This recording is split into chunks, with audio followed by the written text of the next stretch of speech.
9:30 ఏళ్ళు విన్నారా ఒక్క నిమిషం? అరే వినగాదనే వినగా చెప్తున్నా బ్రో.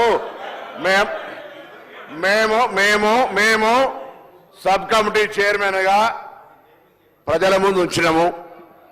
దానికి న్యాయపరంగా శాసనసభలో ప్రజాస్వామిక విలువలుగానే శాసనసభలో ప్రభుత్వం తరఫున పెట్టినాము. మీరు ఇట్లప్పుడన్నా మీరు వెబ్సైట్లో పెట్టామని చెప్పి మీరు ఊరికేనే మాట్లాడదు. ఎవరికైనా వెబ్సైట్లో అందుబాటులో ఉండే ఆ ప్రభుత్వం మీరు దాని తదుపరి లేకపోతే ప్రభుత్వం ఆనాడు ఉన్న అధికారులు ఇవ్వాలని ఉన్న అధికారులు కదా స్టేట్మెంట్ ఇప్పేది. ఎప్పుడైనా ఎస్కేఎస్ సర్వే పబ్లిక్ డొమైన్లో చట్టబద్ధత కలిగి ఉండేదా దాని గురించి మాట్లాడేటువంటి సందర్భం అవసరం లేదా? 2011 జనగణన ఆనాడు బీసీలది లేదు. బీసీలకు సంబంధించిన జనగణన చేయాలని అందరి ఆలోచన జరిగింది. దానికి సంబంధించి సర్వేలు సహకరించకుండా దీని గురించి మాట్లాడితే దానికి అర్థమే లేదు.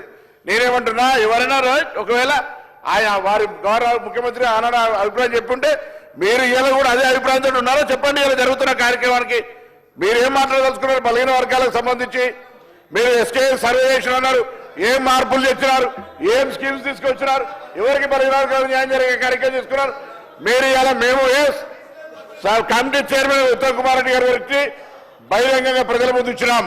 ఇవాళ సభలో వస్తూ ఉన్నాం. 42% రిజర్వేషన్ల కొరకు చట్టబద్ధత తీసుకొచ్చి కొట్లాడదాం. బరాబర్ మేము పారిపోతూ ఉండలేం. 42% పార్టీ పరంగా అడుగుతా ఉన్నాం.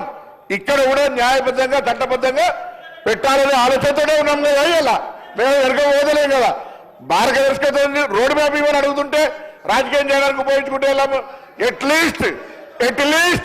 ఎట్లీస్ట్ బీసీలో ఇష్యూ కట్టినప్పటికీ రాజకీయం పక్కన పెట్టి చారిత్రాత్మకంగా వచ్చినటువంటి సర్వే మార్గదర్శకత్వాన్ని చూపెట్టండి. బలహీన వర్గాలకు రోడ్ మ్యాప్ ఇచ్చే విధంగా రాజకీయ పార్టీలు వ్యవహారం చేయాలని ఆకాంక్షిస్తాం. అధ్యక్ష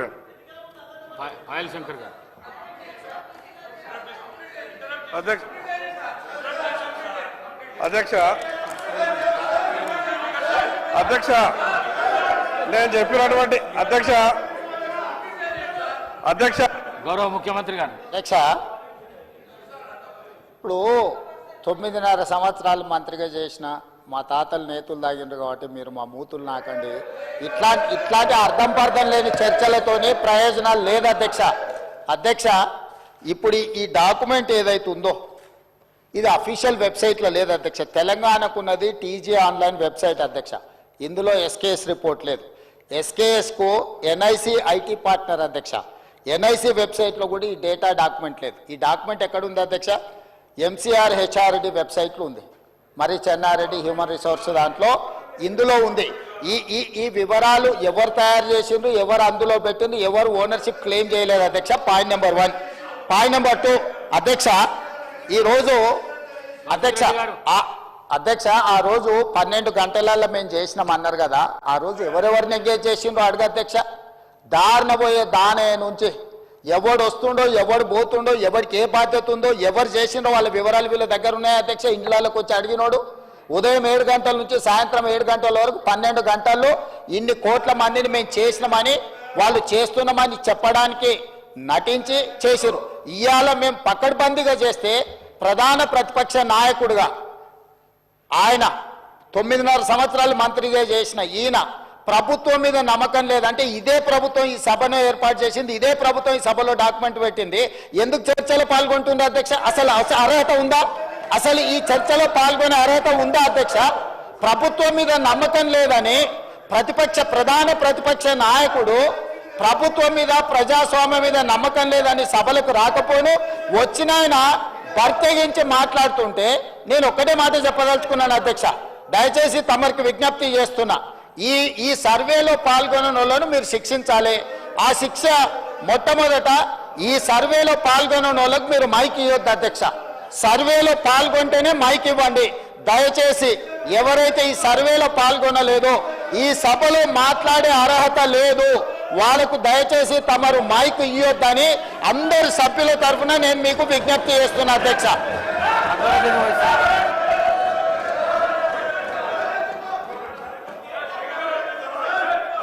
Honorable Speaker, sir,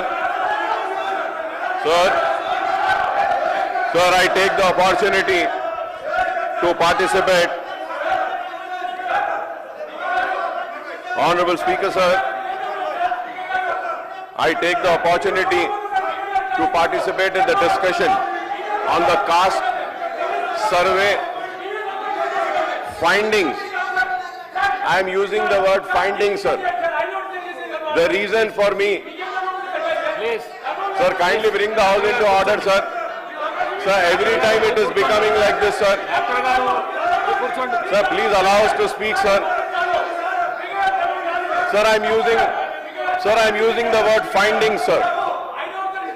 Findings which are mentioned in the statement, tabled and spoken by the Honorable Leader of the House, Honorable Chief Minister, sir. Please Sir, మీరు కూర్చోండి పాల్ శంకర్ గారు కూర్చోండి ప్లీజ్ కూర్చోండి sir, మీరు కూర్చోండి ప్లీజ్ ఇస్తాను మీకు ఇస్తాను కూర్చోండి sir, I would like to once again, sir, you should bring the house to order, sir. Please కూర్చోండి Paul Shankar Sir, it is an important issue, sir. Please Sir, I am not yielding, sir, now. Sir, when I again say that, sir, about the findings, sir. Sir, once again, I want to reiterate my demand.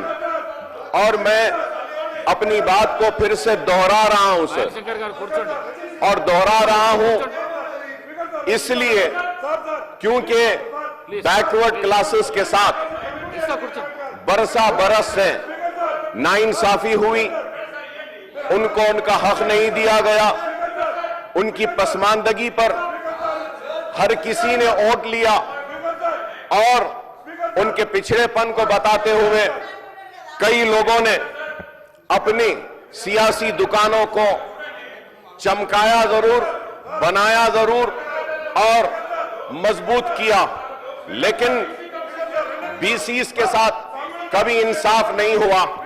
और आज भी मैं यहां इस ऐवान में इस statement पर जब बात करता हूं तो शिद्दत के साथ ये बात महसूस कर रहा हूं कि आज भी बीसीस को इंसाफ देने का किसी का इरादा नहीं है, किसी की नीयत नहीं है।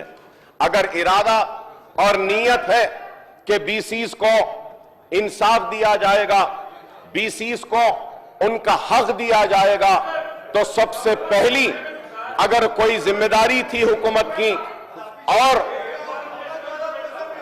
चीफ मिनिस्टर साहब की, तो मैं ये कहूंगा कि ये जो सर्वे हुआ, इस सर्वे की रिपोर्ट को आप टेबल करना था। Sir, tabling of the report is very important. Unless and until the report is not tabled, what are we going to discuss? Sir, through you, I want a clarification when the Honorable Chief Minister Sahab or the BC Welfare Minister Sahab is going to rise for a reply. I request him to kindly give me the reply. We all are discussing, and Honorable Leader of the House is also saying that there is no sanctity. The report or the survey conducted by the BRS government wasn't tabled. Yes, I'm also in the house. It wasn't tabled. It wasn't an official announcement. No minister came and, gave the report.